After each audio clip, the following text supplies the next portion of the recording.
பிஸ்மில்லாஹிர் ரஹ்மானிர் ரஹீம். ஆதம் அலைஹிஸ்ஸலாம் அவர்களின் படைப்பு.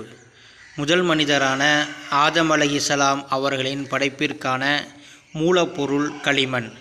இது பூமியின் அனைத்து பகுதியிலிருந்து அல்லாஹ்வினால் சேகரிக்கப்பட்டு அதன் ஒரு பிடியில் இருந்து தான் ஆதம் அலைஹிஸ்ஸலாம் அவர்கள் படைக்கப்பட்டார்கள்.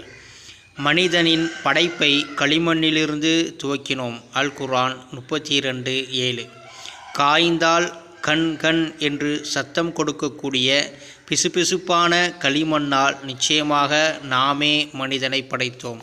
அல் குர்ஆன் 15:26.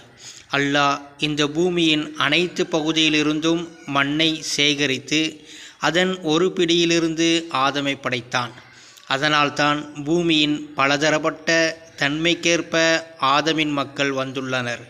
அந்த மக்களில் கருப்பர், வெள்ளையர், சிவப்பு நிறத்தவர் என பலதரப்பட்ட நிறமுடையவர்களும், நல்லவர், கெட்டவர், மென்மையானவர், கவலை கொள்பவர் என பலதரப்பட்ட பண்புகளை உடையவர்களும் ஆகியோர் இருக்கிறார்கள்.